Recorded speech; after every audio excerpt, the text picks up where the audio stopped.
Magandang araw mga kaibigan. Medyo malungkot na topic pag-usapan natin ngayon. Ito, may napanood ako sa Facebook Reel, post ni Day Day. Sinare niya si Maharlika nagsasalita. First time kong makita si Maharlika na maiyak-iyak. Umiiyak na nga eh. Nasaray ako kay Maharlika, matapang. Dito, dahil sa kalungkutan, tungkol ito kay Tatay Digong, kaya maiyak-iyak siya.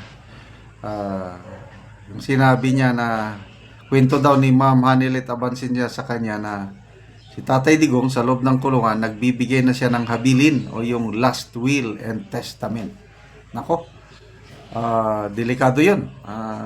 Don't know, dahil sabi ni BP Sara, sabi ni Congressman Pulong, pumapayat na daw si PRD. Payat na payat dahil walang ganang kumain.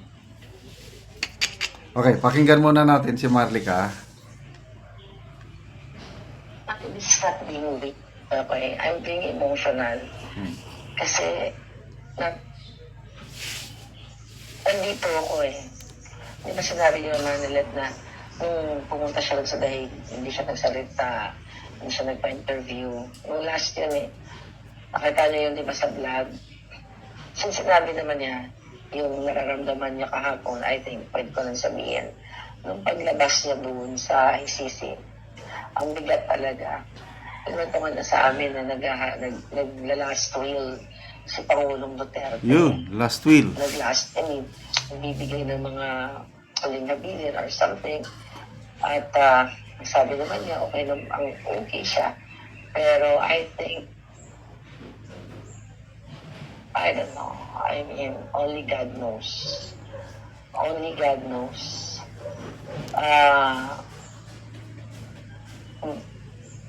Alam niyo, may mga pag-uusap kami na kung may mangyari sa Pangulong Duterte, baka katapusan na ng mga bangag. Pero kailangan pa bang may magbuwis ng buhay para matapos yung mga bangag? Kailangan pa bang pahinay?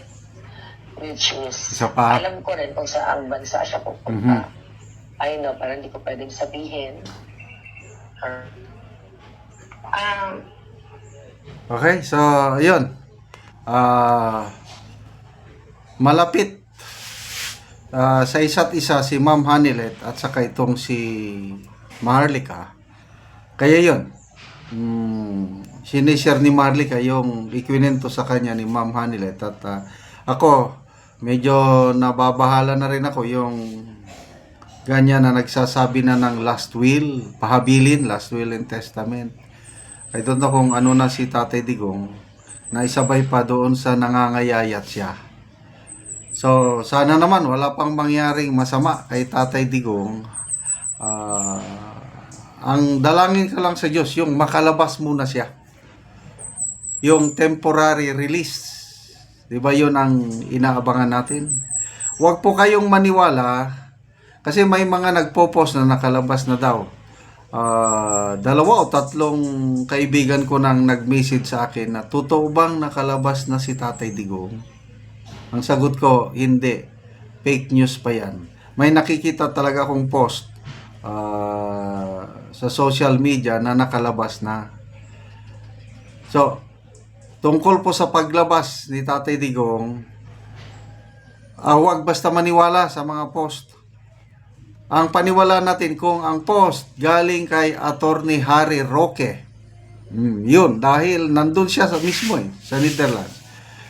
Attorney Harry Roque o kaya si BP Sara, yung immediate family, si Kitty Duterte, Mayor Baste, doon tayo makikinig. Pwede rin sa mga DDS vloggers. Maharlika, Tio Moreno, Kipichu, Crisette. Kaya lang yung ordinaryo nagpo-post lang, nag-ano lang yan ng views. Huwag kayong maniwala. Okay, so, makalabas siya sa kulungan, malaking kaibahan. Kasi, sabi ni VP Sara, loss of appetite. Bakit loss of appetite si Tatay Digong? Yung pagkain doon, hindi pagkain Pinoy. Mabuti nga na lang daw at nabibigyan siya ng rice. Yung ulam, hindi lutong Pinoy. Kahit ako, maninibago ako. Kaya nangangayayat siya dahil sa hindi siya hiyang sa pagkain plus yung weather, masyadong malamig daw. Hindi nasanay si Tatay Digong sa weather. So, ito, alam na ni Maharlika ano yung bansa na pupuntahan. Hindi pa niya sinasabi. Sana nga parang Pilipinas lang ang klima. O Japan, malamig pa rin ang Japan. So, dasal, mga kaibigan, dasal. Itong si Mr. Jason salamat naman sa kanyang post. Mga 2 days ago, naging real talk o nag-real talk lang si Mr. Jason na sabi niya, although mayroong request for interim release ni PRRD, kailang kung ako ang inyong tatanungin, sabi ni Mr. Jason malabo na makauwi ng buhay si Tatay Digong sa Pilipinas. Dahil, yun na nga, matanda na siya at matagal pa yung proseso ng kanyang kaso, matagal. So, maliban na lang kung may kakaibang pangyayari na magbunga ng kakaibang desisyon na makalabas siya kagad. So, isa na lang po ang pag-asa natin, yung interim release niya. Dahil, iba kasi yung nakakulong Malungkot.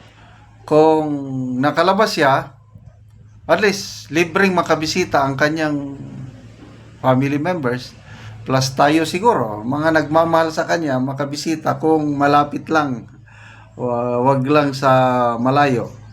Kung dito lang sa Asia, Japan, South Korea, yun ang binabanggit ni Attorney Roque. Pwede, South Korea, Japan. Kaya lang most likely, baka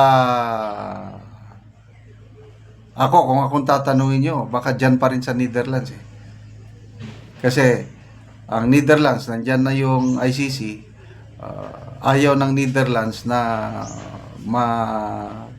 maalis yung economic benefits ng mga OFWs na bumibisita sa kanya. Kaya salamat mga kaibigan sa inyong pagsubaybay sa ating channel. Nakakatulong kayo ng maigi, malaki sa tribong Talandig ng Bukidnon. Dahil ang sweldo natin sa channel na ito is pantulong natin sa tribo. Sa ngayon, namimigay tayo ng mga yero at pako para makapagpatayo ng mas maayos na tahanan ang tribong Talandig. Panoorin nyo ang video na ito. Kusog kayo ang ulan. Kaya sa pamabusin. Ikaw rin una ni siya ang natagaan og yero. O bisan pa sa kusog kayo nga ulan. Daghang salamat, sir. Salamat siya sa sin nga nahatag sa iya.